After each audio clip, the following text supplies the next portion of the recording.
కడప జిల్లా వెంపల్లి పోలీస్ స్టేషన్లో విచారణకు హాజరయ్యారు. సిఐ నరసింహులు ఆయన్ను విచారించారు. పులివెందులకు చెందిన లా విద్యార్థి సాయి భాస్కర్ ఫిర్యాదు మేరకు పోలీసులు అంబటిపై కేసులు నమోదు చేశారు. విచారణ అనంతరం అంబటి మాట్లాడుతూ కూటమి ప్రభుత్వంపై తీవ్ర విమర్శలు గుప్పించారు.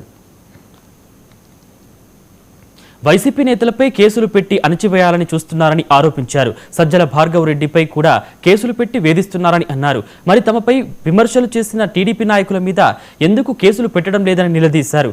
2029లో కూటమి ప్రభుత్వాన్ని కూల్చేస్తామని, వచ్చే ఎన్నికల్లో గెలిచేది వైసీపీనే అని అంబటి ధీమా వ్యక్తం చేశారు. రాష్ట్రంలో పోలీసులు కూడా లోకేష్ ఆదేశాల మేరకే వ్యవహరిస్తున్నారని ఆగ్రహం వ్యక్తం చేశారు.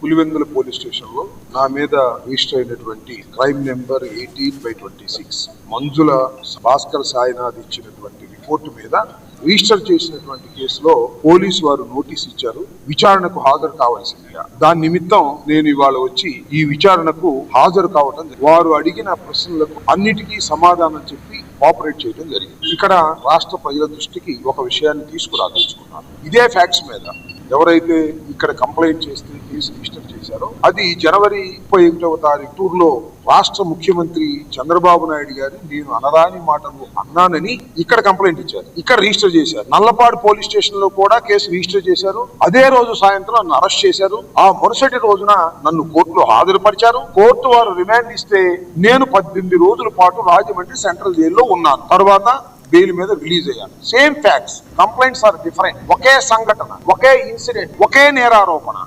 నేరారోపణ మీద 36 కేసులు పెట్టారు. ఇంతకు ముందు 36 కేసులు కోర్టులో వేశాం. అది క్వాష్ చేశారు. 161 సిఆర్పిసి ప్రకారం కడమ కేసులు సాక్ష్యంగా భావించండి, అక్కడున్న నల్లపాడు కేసును మాత్రం ప్రధాన కేసుగా తీసుకోమని చెప్పారు కోర్టు వారు. ఆ 36 కేసుల్లో ఈ 18/26 కూడా కోర్టు వారు ఇచ్చిన ఆర్డర్లు అయినా నన్ను విచారణకు పిలిచారు. It is a contempt of court. ఇది చట్ట వ్యతిరేకం. పోలీసు వారు కోర్టు ఆర్డర్ని ధిక్కరించి నన్ను పిలిచారు. యాదాద్రి జిల్లాలో తెలంగాణ బీజేపీ